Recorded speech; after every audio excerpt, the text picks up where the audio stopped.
Hello दोस्तों, मेरा नाम है आनंद और आप देख रहे हैं द कॉमर्स ट्यूटर। आज के इस वीडियो में जैसे कि आप देख पा रहे हैं स्क्रीन पर, कैश बुक की डिस्कशन हम करने वाले हैं। ठीक है, तो सब्सिडियरी बुक्स की जो टॉपिक थी, जहां तक हम पढ़ रहे थे वहां तक हमने purchase book, sales book, purchase return, sales return, इन सब के बारे में पढ़ लिया था। सब्सिडियरी बुक्स का एक इनिशियल इंट्रोडक्शन भी हमने जान लिया था।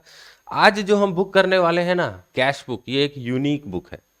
ठीक है, ये एक अनोखा बुक है। क्यों? क्योंकि ये कैश बुक जो है, नॉर्मली आपने देखा होगा कि जो भी सब्सिडियरी बुक्स की हमने बात की थी उनसे फिर लेजर में पोस्टिंग होती है। यानी कि सब्सिडियरी बुक्स जो थे, प्रिलिमिनरी एंट्री जो है, पहली एंट्री वहां पर होती थी। लेकिन कैश बुक एक ऐसा बुक है जहां पर प्रिलिमिनरी एंट्री यानी कि फर्स्ट एंट्री तो होती है, साथ में वो लेजर का भी काम करता है। यानी कि कैश बुक एक लेजर के फॉर्मेट में ही सब्सिडियरी बुक है, जिसमें हम पहली एंट्री करते हैं और उसकी फिर पोस्टिंग कहीं नहीं करते।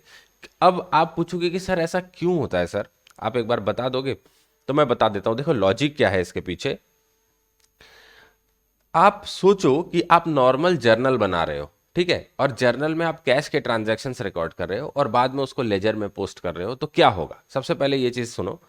देखो, जब भी आप जर्नल बनाते हो और उसमें सारी ट्रांजैक्शंस रिकॉर्ड करते हो तो उसको हम लेजर में पोस्ट करते हैं, ये नॉर्मल प्रोसेस है। अब कैश के ट्रांजैक्शंस के बारे में जरा सोचो। बिजनेस में कुछ हो ना हो, कैश के लेन देन तो बहुत ज्यादा होती है, मतलब इनन्यूमरेबल काउंट होती है, इतनी ज्यादा ट्रांजैक्शंस होती है कैश में कि अकाउंटेंट अगर पहले उसको जर्नल में रिकॉर्ड करे और बाद में फिर उसकी कहीं पोस्टिंग करे लेजर में, तो पक्का एक तो वो इतना ज्यादा मेहनत करने लगेगा कि वो बिल्कुल थक जाएगा, और इस प्रोसेस में गलतियां होने के चांसेस भी बहुत ज्यादा बढ़ जाएंगे पोस्टिंग में, क्योंकि ट्रांजैक्शंस की नंबर, जो संख्या है, वो बहुत ज्यादा होती है कैश के केस में। मैं कैश ट्रांजैक्शंस की बात कर रहा हूं, क्योंकि बिजनेस में क्या है, मेनली मूल तरह से एक बिजनेस क्या है, वो तो कैश का लेन देन ही है ना।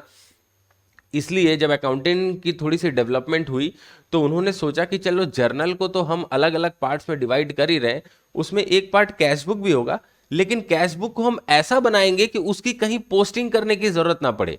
तो उन्होंने क्या किया कि कैश बुक का फॉर्मेट जो है ना, वो बिल्कुल एक लेजर अकाउंट की तरह बना दिया।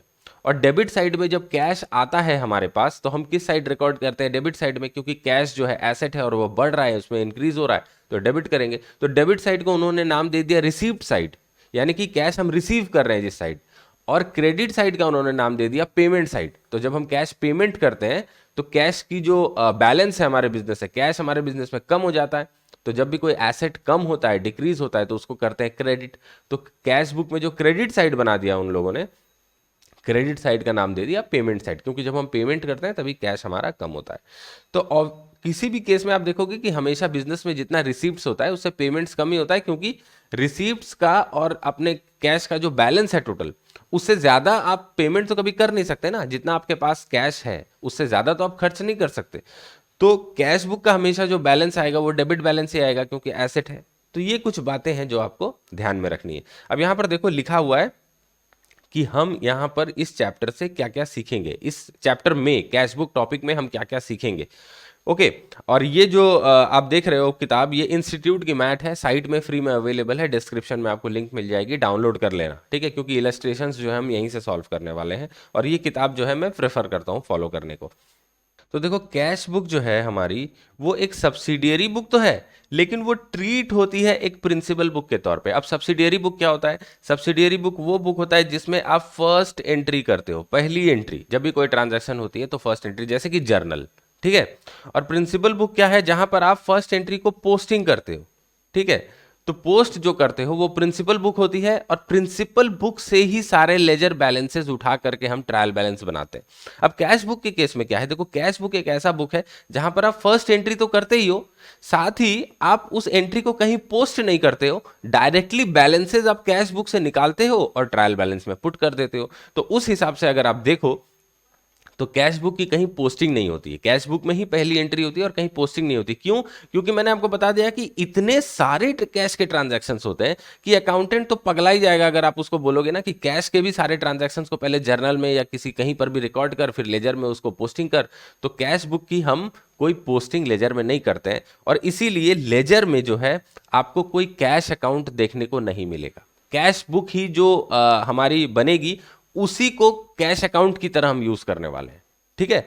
तो एक्चुअली में कोई कैश अकाउंट बनती नहीं है, कैश बुक ही हमारा कैश अकाउंट होता है, क्योंकि वो सब्सिडियरी बुक तो है ही, फर्स्ट एंट्री उसी में करते हैं और वो लेजर की तरह भी काम करता है। तो लेजर से हमने क्या किया, लेजर से हमने कैश के ट्रांजैक्शंस जो हैं उसको हटा दिए और उसको कैश बुक में ही हम रिकॉर्ड करते हैं, और जर्नल से भी हमने कैश के ट्रांजैक्शंस को रिकॉर्ड करना बंद कर दिया और हम डायरेक्ट उसको कैश बुक में, मतलब कहने का मतलब है कि जर्नल लेजर जो है दो अलग अलग बुक्स, कैश बुक के केस में, कैश ट्रांजैक्शन के केस में हमने एक ही बुक बना दी है और उसी में कैश ट्रांजैक्शंस हम एंट्री रिकॉर्ड करते हैं जब पहली बार होती है और कहीं पोस्टिंग नहीं होती है, डायरेक्ट वहां से बैलेंसेस निकाल के हम ट्रायल बैलेंस में पुट कर देते हैं।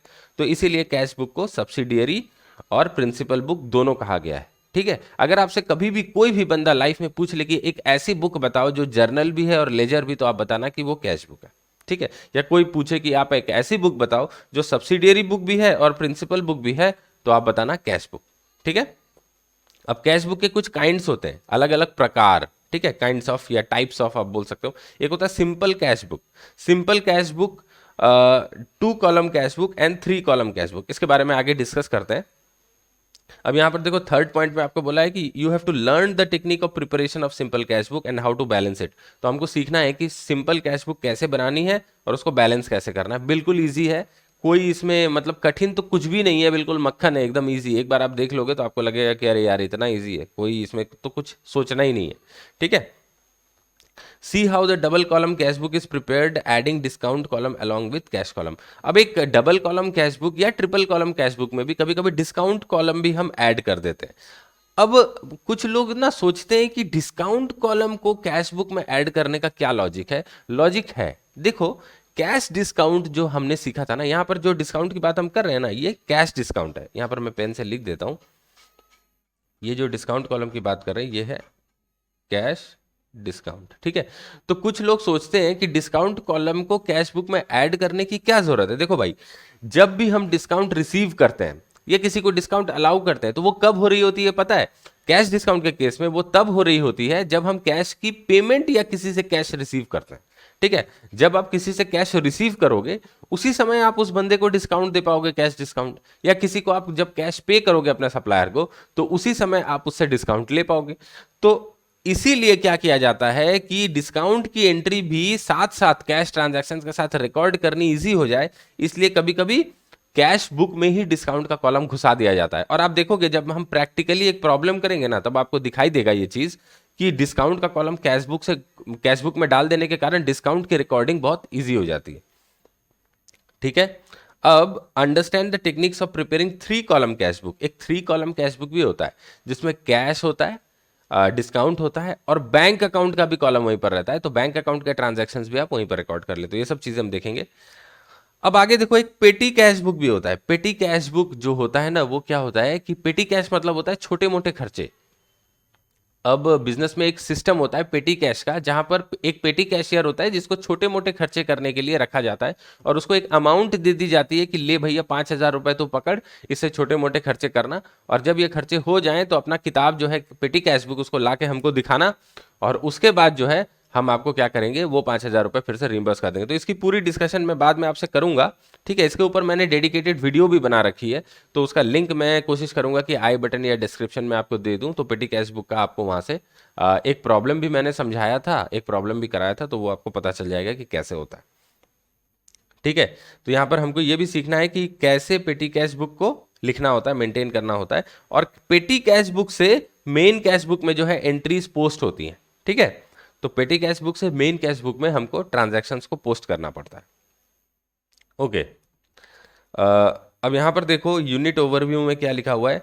सबसे कैश बुक के बारे में कुछ बातें बताई गई हैं। ये जो कैश बुक है ये हमारा सिंपल कैश बुक हो सकता है, 2 कॉलम हो सकता है। अब 2 कॉलम में ना, एक कॉलम तो आपका कैश का होगा।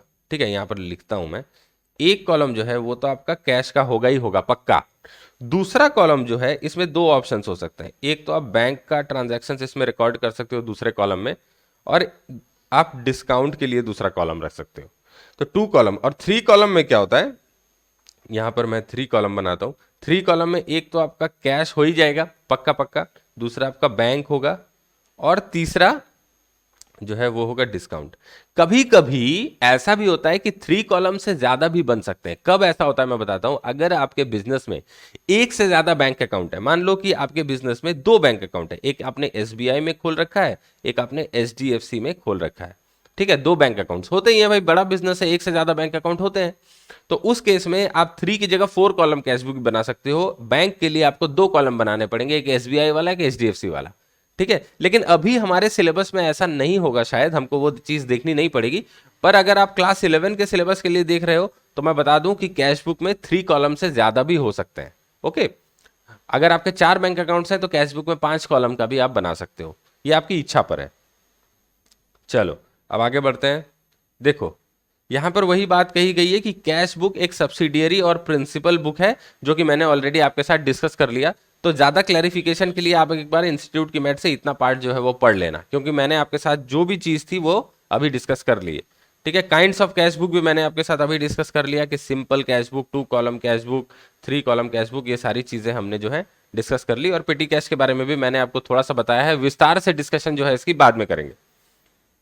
ओके, अब सिंपल कैश बुक जो है जिसमें सिर्फ एक कॉलम होता है और वो होता है कैश का कॉलम, ठीक है। और ये ऑर्डिनरी कैश अकाउंट की तरह दिखता है। रुको मैं आपको दिखाता हूं, मैंने आपसे लेजर जब करवाया था, आ, हाँ देखो ये आ गया। यहां पर मैंने कैश की अकाउंट बनाई थी, कहाँ गया, ये रहा। ये देखो लेजर में जो आपको कैश का अकाउंट दिख रहा है ना, ये वाला बिल्कुल सेम तरीके से सिंपल कैश बुक का फॉर्मेट बनता है। लेकिन यहां पर हम कैश अकाउंट की जगह लिखते हैं कैश बुक, यहां पर हम लिखेंगे कैश बुक, और यहां पर पर्टिकुलर्स की जगह जनरली हम लिखते हैं रिसीप्ट्स, ठीक है। क्योंकि डेबिट साइड में हम जो भी एंट्री कर रहे होते हैं यहां पर, वो हमने क्या कैश रिसीव किया उसकी एंट्री होती है, और ये जो पर्टिकुलर्स है उसमें हम पेमेंट्स लिखते हैं, ठीक है। तो सेम यही फॉर्मेट का जो है आपका कैश बुक बनेगा। और यहां पर जो जर्नल फोलियो कॉलम है ना, इसकी जगह यहां पर रहेगा लेजर फोलियो कॉलम, क्योंकि जिस भी बंदे से आप रिसीव करोगे, यहां पर देखो जैसे कि हमने यहां पर मशीनरी खरीदने के लिए एक 100 रुपए का पेमेंट किया था, मशीनरी खरीदने नहीं, मुझे याद है मशीनरी इंस्टॉल करवाने के लिए हमने एक 100 रुपए का पेमेंट किया था, यहां पर हमने एंट्री रिकॉर्ड की थी। तो ये जो मशीनरी के लेजर में किस पेज में रिकॉर्ड हुआ है, कैश बुक में आप वो लिखोगे यहां पर, और जर्नल फोलियो नहीं होगा, यहां पर लेजर फोलियो होगा, ठीक है। तो ये तो बहुत सी इनसिग्निफिकेंट बात है, जर्नल फोलियो की लेजर फोलियो, ये हमको काम में भी नहीं आती है। बस बेसिकली फॉर्मेट जो है वो ऐसा ही होने वाला है। ओके, तो चलो यहां पर एक प्रॉब्लम बताया है, उस प्रॉब्लम को हम करते हैं, ठीक है। इस प्रॉब्लम को जब मैं करने लगूंगा धीरे धीरे तो आपको चीजें जो है वो आराम से समझ में आने लगेगी। तो एक बार मैं क्या करता हूं कि फॉर्मेट जो है उसको बना लेता हूं। तो आ जाते हैं अपने बोर्ड पर और फॉर्मेट फटाक से बना लेते हैं। तो सबसे पहले बीच में एक लकीर खींचेंगे हम सेंटर में, ताकि हमारा जो है बोथ साइड इक्वली डिवाइड हो जाए। तो ये सेंटर की लाइन है, इसको मैंने थोड़ी मोटी बनाई है, और इस साइड और इस साइड में रिसीप्ट्स और पेमेंट्स होंगे। तो ये फटाक से मैं इधर एक डेट का कॉलम होगा, इधर भी एक डेट का कॉलम होगा, और यहाँ पर एक अमाउंट का कॉलम जो है बना देते हैं, ठीक है। तो ज्यादा डिटेल्स में मैं लेजर फोलियो वाला कॉलम बना नहीं रहा हूं, आपको सोल्यूशन में दिखा दूंगा कि एक लेजर फोलियो का कॉलम भी होता है। ओके, अब आ जाते हैं हम यहाँ पर हेडिंग देंगे। यहाँ पर हमको लिखना पड़ेगा इन द बुक्स ऑफ, लेकिन जगह तो है ही नहीं, अच्छा ऊपर लिख देता हूँ, इन द बुक्स ऑफ, क्या नाम है इस बंदे का, कुछ नाम दिया नहीं है, तो इसको ऐसे कर देंगे और यहाँ पर लिखेंगे कैश बुक, ठीक है। तो सिंपल कैश बुक है। इस ये साइड है हमारा डेबिट साइड, ये साइड है हमारा क्रेडिट साइड, जैसे कि नॉर्मली हम करते हैं, ये तो आपको पता ही है। इधर जो कॉलम होगी वो होगी डेट की, और यहाँ पर हम लिखेंगे रिसीप्ट्स, क्योंकि डेबिट साइड में कैश के सारे रिसीप्ट्स ही होंगे, क्योंकि कैश जब भी हम रिसीव करते हैं तो कैश बिजनेस में बढ़ता है, और कैश एसेट है, एसेट इंक्रीज होती है तो हम डेबिट ही करते हैं। तो डेबिट साइड में हम सारे रिसीप्ट्स रिकॉर्ड करते हैं, तो हम यहाँ पर सीधा सीधा रिसीप्ट्स लिख दे रहे हैं, ठीक है। और यहाँ पर अमाउंट आप लिख दो, ठीक है। यहाँ पर एक छोटा सा रुपीज, रुपीज ऐसे लिख दो, वो अंदर में लिखते तो ज्यादा अच्छा होता। इधर में फिर डेट ऐसे डाल दो, और इधर में पेमेंट्स, ठीक है। पर्टिकुलर्स की कॉलम में आप पेमेंट्स लिख दो, और यहाँ पर आप अमाउंट लिख दो, AMT ऐसे, और यहाँ पर रुपीज़ ब्रैकेट पर डाल दो। ठीक है, तो ये बन गया हमारा फॉर्मेट। अब इलस्ट्रेशन 1 जो है इसको देख लेते हैं। तो यहाँ पर क्या लिखा है देखो, 2020 की जनवरी की सारी ट्रांजैक्शंस हैं। तो डेट में एक बार हम यहाँ पर 2020 जनवरी लिख देते हैं, 2020 जनवरी, इधर भी लिख देते हैं 2020 जनवरी। ठीक है, लिख दिया। अब तारीख कितनी है देखो, 1 तारीख। 1 तारीख को हमारा कैश इन हैंड है 1200 रुपए। तो ये क्या है बताओ, कैश इन हैंड जो है ना, ये हमारा ओपनिंग बैलेंस है कैश का 1 जनवरी को। तो ओपनिंग बैलेंस को हम कैसे रिकॉर्ड करते थे, देखो ये जो कैश की जर्नल है लेजर, यहां पर देखो, ये हमने उस दिन क्लोजिंग बैलेंस निकाला था 350, और इसको एज अ ओपनिंग बैलेंस जो है हमने 1 फरवरी को पोस्ट किया था। देखो क्या लिखा था हमने यहाँ पर, टू बैलेंस ब्रॉट डाउन। क्या लिखा था, टू बैलेंस ब्रॉट डाउन। तो इसी को हमको अब लिखना है। यहां पर 1 फरवरी की डेट थी, बस 1 जनवरी की डेट में टू बैलेंस ब्रॉट डाउन, यहां 350 है और वहां पर होगा शायद 1200 रुपए, हाँ 1200 है। तो सेम उसी तरीके से कैश बुक में हमको रिकॉर्ड करना है। यहां क्या रिकॉर्ड करेंगे, टू बैलेंस, अच्छा यहां डेट देता हूं January 1, ठीक है, टू बैलेंस ब्रॉट डाउन। अब पूरा बैलेंस लिखना, मैंने सिर्फ BAL लिखा है और यहां पर 1200 रुपए का जो अमाउंट है वो लिख दिया। ठीक है, अच्छा हाँ चलो कोई बात नहीं, हो गया। इसके बाद ये पहला एंट्री तो जो है ये हमने कर लिया। अब इसके बाद रिसीव्ड फ्रॉम राम, ये 5 तारीख को राम से रिसीव किया है 300 रुपए। अब देखो रिसीव्ड फ्रॉम राम, रिसीव्ड है, इसमें कैश हमारे बिजनेस में आया होगा तो कैश बढ़ा होगा तो डेबिट करना है। लेकिन जब आप कैश बुक देखोगे तो आपको उतना सोचने की जरूरत ही नहीं है, रिसीव किया है मतलब रिसीव्ड साइड में ही रिकॉर्ड करना पड़ेगा। ठीक है, तो चीजें और सिंपल हो जाती हैं कैश बुक में, क्योंकि आपने पता नहीं किस अकाउंटेंट को बैठाया, उसको उतना डेबिट क्रेडिट के बारे में पता है भी कि नहीं। तो इस डायरेक्टली हमने साइड्स में ही रिसीप्ट्स और पेमेंट्स लिख दिए, तो उसको कोई कंफ्यूजन नहीं होगी। सीधे रिसीप्ट साइड में रिसीप्ट्स करता जाएगा, पेमेंट साइड में पेमेंट्स करता जाएगा। ओके, तो रिसीव्ड फ्रॉम राम है 300 रुपए, तो इसको एक बार लिख लेते हैं। यहां पर 5 तारीख को रिसीव किया है तो रिसीप्ट साइड में लिखेंगे टू राम अकाउंट, क्योंकि राम से रिसीव किया है तो राम अकाउंट को ही क्रेडिट करना पड़ेगा। तो किससे रिसीव किया है, तो टू राम अकाउंट, और ये है 300 रुपए का अमाउंट। ठीक है, ये सेकंड वाला भी हमारा जो है ये हो गया है। अब थर्ड है पेड रेंट, 7 तारीख को पेड रेंट 30 रुपए, सिर्फ 30 रुपए भाड़ा दिया है। पता नहीं किस घर में रहता है जिसका 30 रुपए ही भाड़ा है, तो ये पे किया है रेंट। ठीक है, तो पेमेंट्स जो है हमारी इस साइड में आएंगी। ओके, तो यहां पर 7 तारीख लिख देते हैं, यहां January 7, और यहां पर लिखेंगे बाय, इधर टू इधर बाय, याद रखना, बाय रेंट अकाउंट, कितना 30 रुपया सिर्फ। ओके, ये भी हो गया।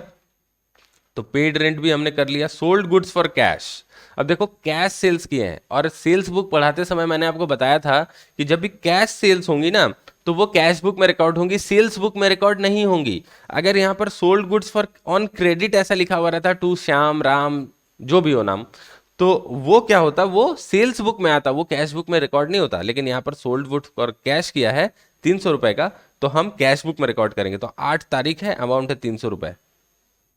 तो यहां पर सेल जब हम करते हैं तो कैश रिसीव होता है, तो रिसीव्ड साइड में एंट्री करेंगे। अब ये 8 तारीख थी, टू सेल्स अकाउंट, और अमाउंट था 300 रुपए। ठीक है, तो ये सेल्स भी हमने रिकॉर्ड कर दी। ओके, तो सोल्ड गुड्स फॉर कैश जो है ये भी हमारा हो गया। इसके बाद है 10 तारीख को पेड टू श्याम, कितना 700 रुपए। तो हमने श्याम को पेमेंट की है 700 रुपए की, तो यहां पर 10 तारीख की एंट्री जो है उसको रिकॉर्ड करते हैं, बाई श्याम। देखो पेमेंट्स है तो इसलिए पेमेंट साइड में लिख रहा हूं, बाई श्याम अकाउंट 700 रुपए। ठीक है, डाल दिया 700 रुपए का अमाउंट। अब आगे बढ़ते हैं। उसके बाद देखो 27 तारीख को क्या दिख रहा है हमको, परचेज फर्नीचर 200 रुपए का, 200 रुपए का हमने फर्नीचर खरीदा। अब देखो फर्नीचर किंतु गुड्स नहीं है, फर्नीचर एसेट्स हैं। ठीक है, तो फर्नीचर क्योंकि एसेट्स हैं उससे हमको फर्क नहीं पड़ता कि एसेट है कि गुड्स है। इसको हमने कैश में खरीदा, यहां पर क्रेडिट वेडिट तो कुछ लिखा नहीं है, तो अज्यूम करेंगे कि कैश में ही खरीदा है। ओके, तो कैश में खरीदा है तो कहां आएगा, कैश बुक में। कैश का ट्रांजैक्शन है तो कैश बुक में रिकॉर्ड होगा ही। तो फर्नीचर खरीदा है तो हमने कैश क्या किया होगा, पे किया होगा। तो यहां पर और कौन सी अकाउंट क्रेडिट होगी बोलो, जर्नल एंट्री क्या थी, फर्नीचर अकाउंट, सॉरी कौन सी अकाउंट डेबिट होगी, कैश अकाउंट तो यहां पर क्रेडिट होगी, furniture account debit to cash, ये जर्नल एंट्री होती। तो कैश बुक के क्रेडिट साइड में कैश को आप क्रेडिट कर रहे थे तो कैश बुक के क्रेडिट साइड में यानी कि पेमेंट साइड में लिखोगे, और डेबिट किसको करोगे, फर्नीचर को। तो यहाँ पर 27 तारीख को हमने 200 का फर्नीचर खरीदा है, तो यहाँ ले लेते हैं 27 तारीख को बाय फर्नीचर अकाउंट, और ये 200 रुपये अमाउंट हमने लिख दिया। ठीक है, इजी है बिल्कुल।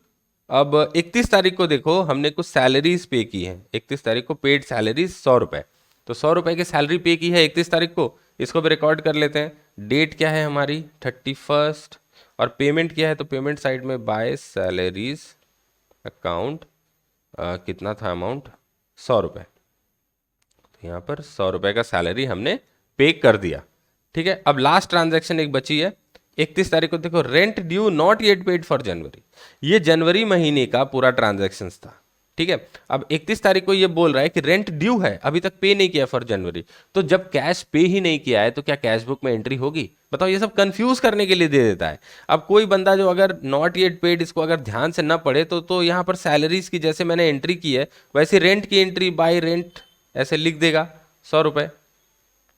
ठीक है ना, लेकिन ये लिखना तो गलत हो जाएगा क्योंकि पेमेंट तो अभी तक हुई नहीं है, तो इसकी कोई एंट्री जो है 30 रुपए का रेंट है, इसकी कोई एंट्री जो है ये नहीं होगी। देखो यहां पर जो 7 तारीख को रेंट पे किया था ना, ये जरूर दिसंबर का रेंट जो है जनवरी 7 तारीख को पे किया होगा। ओके, और ये जो 31 तारीख को जनवरी वाला रेंट ड्यू हो गया है, ये अब ये लोग क्या करेंगे, फरवरी में 1-2 तारीख को शायद 2-4-3 तारीख को पेमेंट कर देंगे। ओके, तो अभी ये लोग पे नहीं कर रहे हैं तो इसकी कोई एंट्री नहीं होगी, जब पेमेंट होगी तभी एंट्री होगी। तो इसको क्या करना है, हमको बैलेंस करना है, कैश बुक जो है इसको बैलेंस करना है। तो बैलेंस करने के लिए एक बार कैलकुलेटर निकाल लेता हूँ, वैसे सिंपल ही है, शायद कैलकुलेटर लगेगा नहीं इसमें। पहले देखते हैं, ऑब्वियसली हमेशा याद रखना कि रिसीप्ट साइड्स का टोटल ही हमेशा ज़्यादा होगा, कैश बुक में रिसीप्ट साइड का टोटल ही हमेशा ज़्यादा होगा, क्योंकि आप कभी भी रिसीप्ट से ज़्यादा या कैश बैलेंस से ज़्यादा पेमेंट तो कर नहीं सकते, जितना जेब में रोकड़ा है उससे ज़्यादा पेमेंट तो कर नहीं पाओगे ना, तो हमेशा रिसीप्ट साइड का टोटल जो है वही ज़्यादा होगा। तो रिसीप्ट साइड में हमारा 1200 और 600 टोटल 1800 यहाँ पर हो रहा है, तो इधर भी एक बार 1800 लिख देते हैं। और बैलेंसिंग फिगर देखो यहाँ पर 700, 200, 900 और 100, ये 700 और 200 900 और 100 हो गया 1030। तो 1800 से अगर 1030 माइनस करोगे तो हो जाएगा आपका 770 रुपये।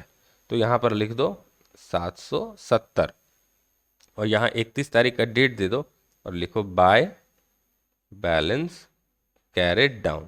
तो ये हमारा क्लोजिंग बैलेंस हो गया, यानी कि 31 जनवरी को हमारे पास 770 रुपए का कैश पड़ा है। अब इसी को 1 फरवरी के डेट में, फरवरी, ठीक है 2020 फरवरी 01 के डेट में टू बैलेंस ब्रॉट डाउन, इसको ले आओ 770 रुपए। तो हो गया हमारा कैश बुक कंप्लीट। ये हमने कैश बुक में सारी एंट्रीज जो है रिकॉर्ड कर ली एज पर इलस्ट्रेशन 1। तो मैं यहाँ पर लिख देता हूँ इलस्ट्रेशन 1। ठीक है, तो इलस्ट्रेशन 1 का सोल्यूशन जो है वो हमने कर दिया। अब यहाँ पर आपको दिखा देता हूँ बुक में जो सोल्यूशन है, देखो बिल्कुल जैसा हमने किया है सेम टू सेम वही चीज़ है। ओके, इनका भी बैलेंस जो है वो 770 रुपये ही आया है। ओके, यहाँ पर 770 रुपये पहले 31 तारीख को बैलेंस इधर निकाला, उसके बाद इधर कैरी फॉरवर्ड करके ओपनिंग बैलेंस इसको बना लिया। ठीक है, तो इसमें तो कोई भी डाउट नहीं है, बिल्कुल ईजी सा एकदम चिंदी सा प्रॉब्लम था ये। ओके, अब डबल कॉलम कैश बुक की बात करते हैं। डबल कॉलम कैश बुक में क्या होता है कि जैसा मैंने ऑलरेडी आपको बता दिया, एक कॉलम कैश के लिए होता है और एक कॉलम या तो डिस्काउंट के लिए या बैंक के लिए। ओके, तो यहाँ पर डबल कॉलम कैश बुक को सिंपल जो कैश का कॉलम है वो तो जैसे आपने देखा वैसे रिकॉर्ड होती है।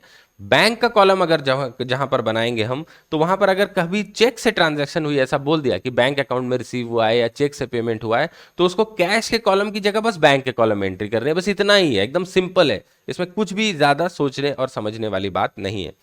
और अगर आप डिस्काउंट के कॉलम बना रहे हो, तो डिस्काउंट के कॉलम में अगर मान लो कि आपको किसी से 600 रुपये लेने थे और आपने उससे 590 रुपया लिया, 10 रुपये डिस्काउंट दे दिया, तो आप कैश के कॉलम में 590 लिख दोगे, डिस्काउंट के कॉलम में 10 रुपया लिख दोगे, बस इतना ही है, बिल्कुल ईजी है, कोई भी प्रॉब्लम यहाँ पर है नहीं।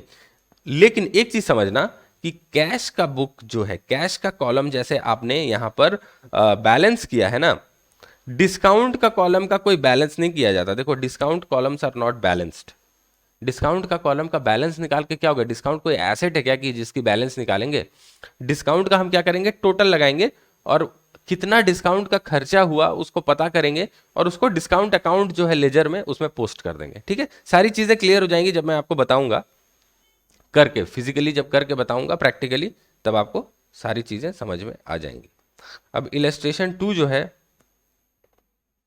उसको एक बार देखते हैं। यहां पर कैश और डिस्काउंट कॉलम दोनों बनाने के लिए बोला है। ओके, अब चलो एक बार इलस्ट्रेशन 2 जो है उसको कर लेते हैं। आज यही इलस्ट्रेशन करा के मैं जो क्लास है उसको खत्म करने वाला हूं, उसके बाद मैं क्लास को और आगे बढ़ाऊंगा नहीं। ओके, अगले क्लास में बाकी चीजें हम देखेंगे। तो इलस्ट्रेशन 2 देख लो एक बार। यहाँ लिखा है Ganesh commence business on 1 April 2020 with 2000 as capital. तो 1 अप्रैल 2020 को गणेश ने बिजनेस स्टार्ट किया और 2000 रुपए उसकी थी कैपिटल। तो कैपिटल जो है उसने कैश के रूप में कैपिटल में 2000 रुपए 1 अप्रैल 2020 को लेके आया था। He had the following cash transactions in the month of April 2020। अप्रैल 2020 में उसके ये कैश के ट्रांजैक्शंस जो है वो हुए हैं जो नीचे बताए हुए हैं। अब देखो क्या क्या है। 1 अप्रैल को उसने फर्नीचर परचेज किया और पेड कैश किया, यानी कि कैश पे करके फर्नीचर परचेज किया 250 रुपए का। ठीक है। 2 अप्रैल को गुड्स परचेज किया 500 रुपए के। 4 अप्रैल को उसने गुड्स सेल किए 950 रुपए के। और 5 अप्रैल को उसने paid cash to Ram Mohan और अलाउड डिस्काउंट 10 रुपए। तो 10 रुपए का डिस्काउंट भी मिल गया और 560 रुपए राम मोहन को कैश पे भी कर दिया। ठीक है। 6 तारीख को उसने कृष्णा एंड कंपनी से 600 रुपए रिसीव किया और उसको 20 रुपए डिस्काउंट अलाउ किया। ओके। उसके बाद 7 अप्रैल को देखो पेड फॉर पेटी एक्सपेंसेस 15 रुपए, तो पेटी एक्सपेंसेस के लिए 15 रुपए पे किए। उसके बाद 8 अप्रैल को देखो कैश परचेसेस के लिए 150 रुपए पे किए। ओके। पेड फॉर लेबर 1000 रुपए, लेबर के लिए यानी कि वेजेस वगैरह कुछ पे किए होंगे या सैलरीज वेजेस जो भी बोल लो, 1000 रुपए पे किए। पेड अली एंड सन्स को 400 रुपए पे किए अली एंड सन्स को और उससे 8 रुपए का डिस्काउंट मिल गया। तो सारी एंट्रीज आपने देख ली, बिल्कुल इजी है, इसमें कुछ नहीं है। बस यहाँ पर नया क्या दे दिया है कि हर पेमेंट और रिसीप्ट के ट्रांजैक्शन में एक डिस्काउंट को इन्होंने ऐड कर दिया है ताकि आप कैश बुक की डिस्काउंट कॉलम वाली चीज जो है उसको बनाना सीख जाओ। ओके, तो चलिए इसको बनाना जो है उसको शुरू करते हैं। ओके, तो देखो मैंने जो भी नेसेसरी फॉर्मेट्स हैं वो यहाँ पर बना लिया है डबल कॉलम कैश बुक का, और यहाँ पर मैं एक बार आपको दिखा देता हूँ। मैंने आपके सामने नहीं बनाया क्योंकि उससे बहुत ज़्यादा टाइम लॉस होता है, तो मैं आपको दिखा देता हूँ। देखो डेट की कॉलम, रिसीप्ट्स की कॉलम, ये दोनों तो कॉमन है, पर यहाँ पर देखो आपको एक की जगह दो कॉलम दिखाई दे रही होंगी। यहाँ पर पहले सिर्फ अमाउंट का कॉलम था, अब एक कैश और एक डिस्काउंट का कॉलम मैंने बना लिया है। ठीक है। और उसके बाद ये पेमेंट साइड में आ जाते हैं। पेमेंट साइड में भी आपको सेम चीज़ दिखाई देगी। यहाँ पर डेट है, यहाँ पर पेमेंट्स है, उसके बाद एक कैश का कॉलम है और एक डिस्काउंट का कॉलम है। ठीक है, ये क्रेडिट साइड है यानी कि पेमेंट साइड। तो एक कॉलम जो है ना अमाउंट की हमने ऐड कर ली है और इस डिस्काउंट वाले कॉलम में हम सिर्फ डिस्काउंट की फिगर लिखेंगे। ठीक है, तो इससे जो है आपका डिस्काउंट की जो एंट्रीज आप करते हो बुक्स में वो करना बहुत आसान हो जाती है। तो डबल कॉलम कैश बुक में हम यहाँ पर डिस्काउंट की एंट्री करेंगे। और यहाँ पर जो डबल कॉलम मैंने लिख रखा है ना वो सिर्फ रेफरेंस के लिए लिख रखा है, ये आपको लिखने की जरूरत नहीं है, आप सिर्फ कैश बुक लिख सकते हो ऊपर। ठीक है। अब चलो आगे बढ़ते हैं अपने प्रॉब्लम में। ये प्रॉब्लम ही हमने आपसे डिस्कस की थी, जितने भी मार्क्स मैंने लगाए थे वो मैंने मिटा दिए ताकि मैं फिर से आपके साथ फ्रेश ये चीज़ कर सकूं। तो देखो सबसे पहले क्या लिखा है, Ganesh commenced business on 1 April 2020 with ₹2000 as capital, यानी कि गणेश ने 1 अप्रैल 2020 को बिजनेस चालू किया और 2000 रुपए उसने एज कैपिटल इन्वेस्ट किए। तो यहाँ पर जो 2000 रुपए उसने इन्वेस्ट किए वो तो कैश लेके आया होगा। ओके, तो उसकी एंट्री जो है वो हमको करनी है। तो चलो कैश लेके आया है यानी कि रिसीप्ट साइड में एंट्री होगी। ओके, तो यहां पर सबसे पहले डेट लिख देते हैं अप्रैल 20। ठीक है, और यहां पर 1 तारीख, और रिसीप्ट्स में लिखेंगे टू कैपिटल अकाउंट, क्योंकि देखो कैश लेके आया है बिजनेस में 2000 रुपए 1 अप्रैल को, तो एंट्री क्या बनती थी हमारी, cash account debit to capital account. तो कैश अकाउंट डेबिट जो है उसकी जगह हम कैश बुक के डेबिट साइड में रिकॉर्ड कर दे रहे हैं, और क्रेडिट कौन सा अकाउंट होगा, कैपिटल, तो उसको यहां पर लिख रहे हैं। ठीक है। तो टू कैपिटल अकाउंट, कैश के कॉलम में 2000 लिखेंगे। ध्यान रखना डिस्काउंट के कॉलम में मत लिख देना गलती से, कैश के कॉलम में हम 2000 रुपए यहां पर लिखेंगे। तो पहली एंट्री हमने कर ली, ठीक है, ये तो हो गया। अब मैं एक बात हमेशा कहता हूं अपने स्टूडेंट से कि क्वेश्चन को बिल्कुल शुरू से लेके ना लास्ट तक ध्यान से पढ़ना जरूरी है। क्योंकि देखो कोई बच्चा अगर इसको कैश बुक की प्रॉब्लम समझ जाएगा, ठीक है, तो उसमें प्रॉब्लम क्या हो सकती है कि यहां पर भी एक इंफॉर्मेशन दी हुई है जो आपको कैश बुक में एंटर करना है, उसको हो सकता है कि आप मिस कर दो। आप सिर्फ देखोगे तो आपको एक एक बार दिखेगा कि यहीं पर सारी ट्रांजैक्शंस दी हुई हैं, तो यहाँ अप्रैल 1 से परचेज फर्नीचर से रिकॉर्डिंग करना स्टार्ट कर देगा, लेकिन यहाँ पर ही एक ट्रांजैक्शन छुपी हुई है जो शायद आपकी मिस हो जाए। इसलिए जब भी आप क्वेश्चन पढ़ोगे, या तो आप घर में सॉल्व करने के लिए पढ़ते हो या एग्जाम हॉल में पढ़ते हो, आप पूरा एकदम फर्स्ट वर्ड से लेके लास्ट वर्ड तक, फर्स्ट वर्ड से लेके लास्ट वर्ड तक आपको पूरी ध्यान से पढ़ना है, और जहां पर जो भी चीजें आपको इंपॉर्टेंट लगे साथ साथ अंडरलाइन करते हुए जाना है, ठीक है। तो ये तो हो गया हमारा। अब अप्रैल 1 तारीख को और क्या ट्रांजैक्शन किया है, purchase furniture and paid cash. Furniture purchase किया है कैश पे करके 250 रुपए का।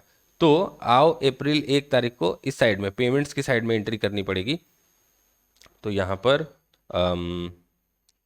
अप्रैल 20 और इधर 1 तारीख, और यहां पर लिखेंगे bye furniture account, bye furniture account. कितने का, 250 रुपए का। कोई डिस्काउंट वगैरह मिला है क्या इस ट्रांजैक्शन में? कोई डिस्काउंट नहीं मिला है, इसलिए हम डिस्काउंट के कॉलम में कुछ रिकॉर्ड नहीं करेंगे, ठीक है।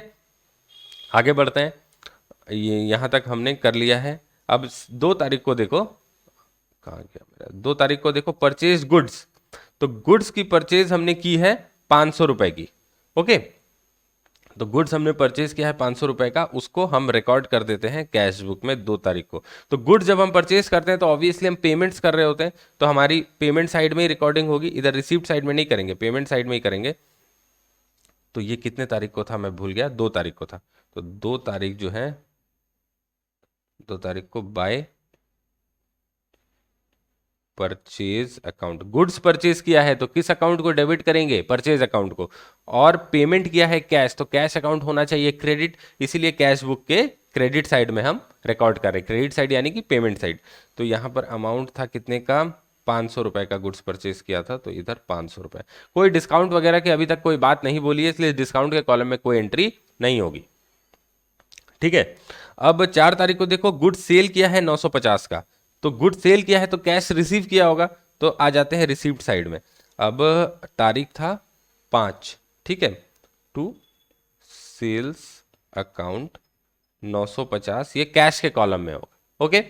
तो बिल्कुल सिंपल, ये भी एंट्री हमने कर दी। 950 का सेल जो है हमारा गुड्स हुआ था वो हमने रिकॉर्ड कर दिया। ये 4 तारीख था, सॉरी गलती हो गई मेरे से, यहाँ पर 4 तारीख था, ठीक है, चलो सुधार लिया गलती को। 5 तारीख को है paid cash to Ram Mohan, he allowed discount ₹10। तो राम मोहन को हमने कितना कैश पे किया है, देखो 560 रुपए, और उसने हमको कितना डिस्काउंट अलाउ किया, 10 रुपए।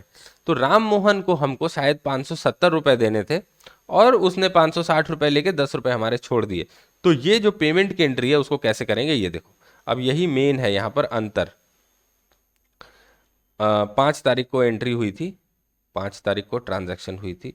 तो यहाँ पर बाय किसको हमने पेमेंट किया है और किससे हमने डिस्काउंट लिया है, पार्टी दोनों सेम है, पार्टी दोनों सेम ही है, जिसको पेमेंट किया है उसी से डिस्काउंट लिया है। तो यहां पर लिखेंगे राम मोहन अकाउंट, कितना पे किया, 560 रुपए। तो जितना पे किया उतना कैश के कॉलम में 560 रुपए लिख दिया, और डिस्काउंट कितना मिला, 10 रुपए, तो डिस्काउंट के कॉलम में 10 रुपए लिख दिया, बस कहानी खत्म। देखो डिस्काउंट की एंट्री इतने आराम से हो गई।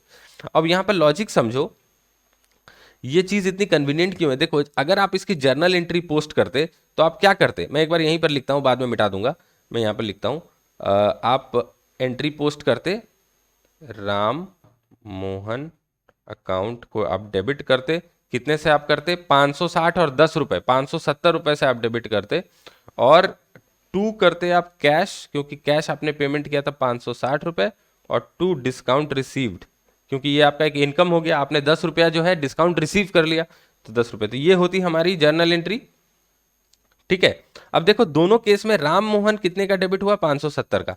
तो यहां पर राम मोहन अकाउंट को हम 560 इधर और 10 इधर, ये जो 10 अब आपने लिखा है डिस्काउंट के कॉलम में, वो भी राम मोहन को ही आप डेबिट कर रहे हो, और 560 रुपए जो लिखा है अपने कैश के कॉलम में ना, वो भी आप राम मोहन को ही डेबिट कर रहे हो। तो ये एक ही बार में जो पूरी एंट्री है अपने कैश बुक में पूरा पोस्ट कर दिया। ठीक है, तो इससे जो है आपका कैश बुक में डिस्काउंट भी पोस्ट हो गया और कैश पेमेंट भी पोस्ट हो गया, इसलिए डिस्काउंट का कॉलम हम कैश बुक में रखते हैं। अब मैं इसको थोड़ा सा मिटा देता हूं यहां पर।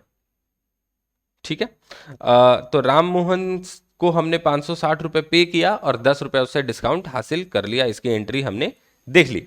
अब इसके बाद क्या है, received cash from Krishna and company allowed discount. अब हमने कैश रिसीव किया है कृष्णा एंड कंपनी से 600 रुपए और उसको 20 रुपए डिस्काउंट अलाउ किए हैं। चलो रिसीव किया है तो रिसीप्ट साइड में आ जाएंगे, ये 6 तारीख को था शायद, हाँ 6 तारीख को रिसीव किया था, 600 रुपये 20 रुपये डिस्काउंट अलाउ किया। तो यहाँ पर 6 तारीख को आ जाओ, 6 तारीख to Krishna and company account. ठीक है, तो कृष्णा एंड कंपनी अकाउंट से हमने कितना रिसीव किया, 600 रुपये, और उसको डिस्काउंट कितना अलाउ किया, 20 रुपये। तो यहाँ पर डिस्काउंट के कॉलम में हम 20 रुपये लिख देंगे। तो एक ही बार में रिकॉर्डिंग जो है वो बहुत ईजी हो गई। ठीक है, अब ये भी हमने कर लिया। इसके बाद इधर बढ़ते हैं, इधर अप्रैल 7 तारीख को देखो, पेड फॉर पेटी एक्सपेंसेस 15 रुपये। तो ये तो ईजी है, पेटी एक्सपेंसेस जो है उसके लिए हमने 15 रुपये दिए हैं। तो यहाँ पर 7 तारीख लिख दें पेमेंट साइड में, क्योंकि पे किया है तो पेमेंट साइड में आएगा, बाय पेटी एक्सपेंसेस अकाउंट, और कैश के कॉलम में 15 रुपये लिख दो, क्योंकि यहाँ पर कोई डिस्काउंट वगैरह जो है वो इन्वॉल्व नहीं है। हो गया हमारा पेटी एक्सपेंसेस का रिकॉर्डिंग। इसके बाद क्या है, 8 तारीख को है कैश परचेजेज 150 रुपये। तो कैश परचेज किया है, इसमें तो कोई डिस्काउंट वगैरह की बात होगी नहीं। 150 रुपये कैश परचेज किया है 8 तारीख को, तो उसके लिए भी पेमेंट किया होगा। तो यहाँ पर आ जाते हैं, 8 तारीख लिखते हैं बाय परचेज अकाउंट 150 रुपये। ठीक है, कैश परचेज किया 150 रुपए का, तो 150 रुपए कैश पे किया, इसलिए कैश कॉलम में 150 रुपए लिख दिया, और क्योंकि परचेज किया है तो यहां पर बाय परचेज अकाउंट लिख दिया, सिंपल। ठीक है, ये भी खत्म। उसके बाद 13 तारीख को है पेड फॉर लेबर 1000 रुपए, पेड फॉर लेबर। अब लेबर के लिए जो पे किया है उसके लिए आप वेजेस अकाउंट यूज कर सकते हो। ठीक है, वेजेस अकाउंट, तो जो भी हम लेबर को पे करते हैं वो वेजेस होती है ना। डेट कितनी थी, 13 तारीख, कितना पे किया, 1000 रुपए। तो पेमेंट साइड में ही रहेंगे। 13 तारीख को हम लिखेंगे बाय वेजेस अकाउंट, और कैश के कॉलम में 1000 रुपये लिख देंगे, क्योंकि डिस्काउंट वगैरह यहाँ पर कुछ है नहीं। तो 1000 रुपये जो है वो हमने लेबर को पे किए, वो रिकॉर्ड कर लिया। उसके बाद देखो 13 तारीख को एक और एंट्री है, paid Ali and sons. Ali and sons को हमने 400 रुपये पे किए, और उसने हमको डिस्काउंट दे दिया 8 रुपये का। कितने का डिस्काउंट दे दिया, 8 रुपये का। ओके, तो पेमेंट साइड में रिकॉर्ड करते हैं फिर से इसको। 13 तारीख ही डेट है, तो डेट फिर से लिख दो 13 तारीख, कोई प्रॉब्लम नहीं है। By Ali and sons account. Okay, और अमाउंट कितनी थी, बार बार भूल जा रहा हूँ मैं, क्या बात है, 400 रुपये की अमाउंट थी, 8 रुपये की डिस्काउंट।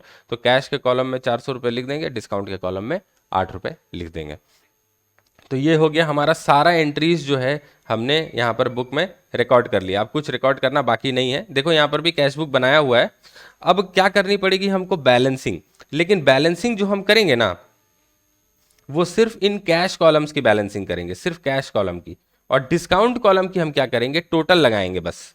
ठीक है, ताकि हमको पता चल सके कि डिस्काउंट हमने कितना रिसीव किया और डिस्काउंट हमने कितना अलाउ किया इस पीरियड में, यानी कि अप्रैल 2020 में, और उसको हम प्रॉपर डिस्काउंट रिसीव्ड और डिस्काउंट अलाउड के लेजर में पोस्ट कर सकें। अब यहां पर एक बात मैं आपको बताना भूल गया, देखो थोड़ा ध्यान से इस बात को सुनना। ठीक है, ये जो रिसीव्ड साइड में जो डिस्काउंट का कॉलम है, ये आपको क्या लगता है कि ये कौन सा डिस्काउंट है?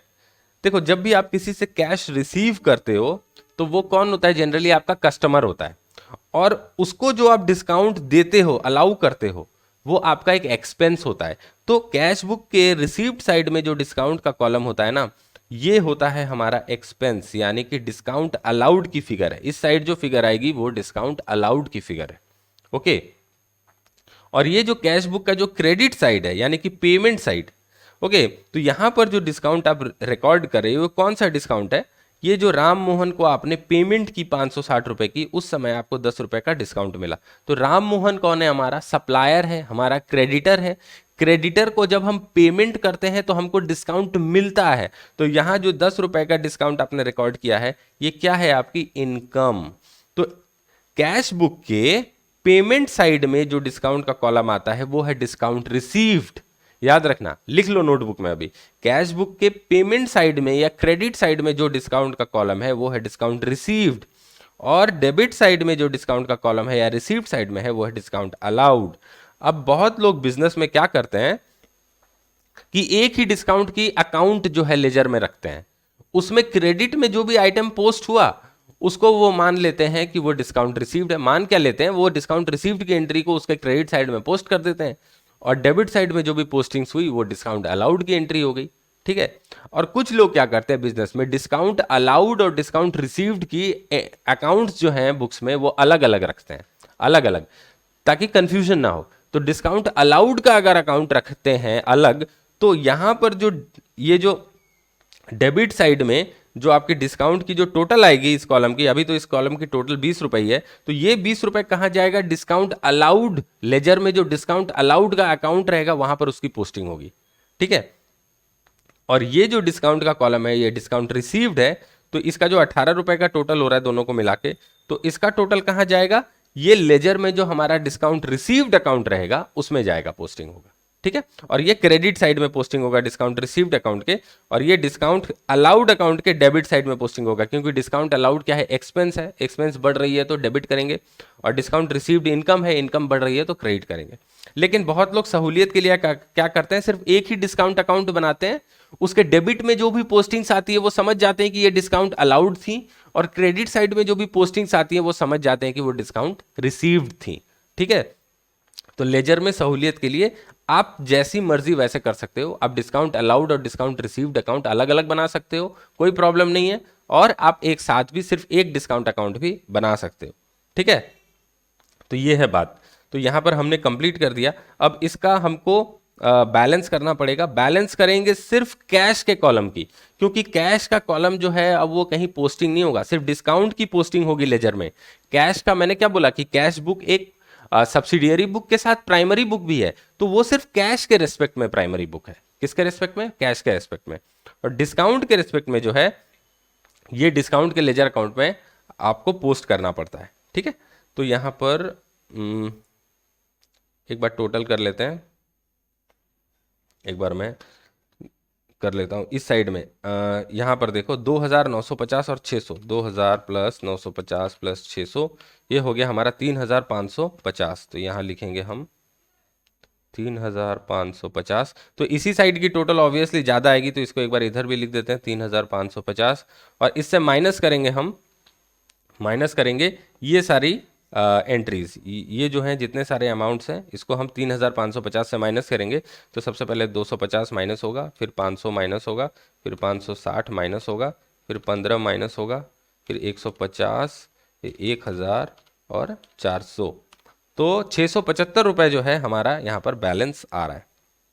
इसको एक बार लिख देते हैं इधर, 675, और यहाँ पर लिखेंगे बाय बैलेंस कैरेट डाउन। और अप्रैल के महीने के एंड में हम ये बैलेंस निकाल रहे हैं, क्योंकि देखो क्वेश्चन में हमको बोला था कि make out the 2 column cash book for the month of April 2020। तो बैलेंस जो निकलेगी वो अप्रैल के एंड डेट में निकालेंगे। अब 13 तारीख के बाद कोई ट्रांजैक्शन हुई नहीं है, तो इसमें हम क्या कर सकते हैं? हमको बैलेंस जो निकालना है वो अप्रैल के महीने में निकालना है। तो हम यहाँ पर जो डेट लिखेंगे वो होगा 31 अप्रैल। अप्रैल तो ऊपर लिखा ही हुआ है, 31 यहाँ पर लिख दो। और ये जो 675 रुपये का बैलेंस है इसको यहाँ पर आप 1 मई 20, डेट है 1, यहाँ पर 2 बैलेंस ब्रॉट डाउन, और ये कितना अमाउंट था? 675 रुपये। ठीक है। और डिस्काउंट वाले कॉलम की हम क्या करेंगे? सिर्फ टोटल लगा लेंगे, 20 रुपये इधर का और इधर 18 रुपये। ठीक है। और ये टोटल्स जो है ये पोस्ट हो जाएंगी लेजर में। हम जो डिस्काउंट का अकाउंट बनाते हैं उस अकाउंट में हम डायरेक्ट ये टोटल्स जो है अप्रैल का फिगर बोल के पोस्ट कर देंगे। ठीक है। तो वो अभी सीखने की जरूरत नहीं है, बस कॉन्सेप्ट याद रखना कि ऐसे लेजर के अकाउंट में पोस्टिंग होती है। ओके। नहीं तो चलो मैं एक बार बता ही देता हूँ आपको। मान लो कि ये लेजर है, एक बार मैं फॉर्मेट बना लेता हूँ थोड़ा सा। ये लेजर में आपका ये लेजर में आपका डिस्काउंट अकाउंट मैंने बना दिया, ठीक है। और यहाँ पर डेट की कॉलम है इस साइड, और इस साइड भी डेट की कॉलम है, ठीक है। तो फटाफट एक बार लिख लेता हूँ, डेट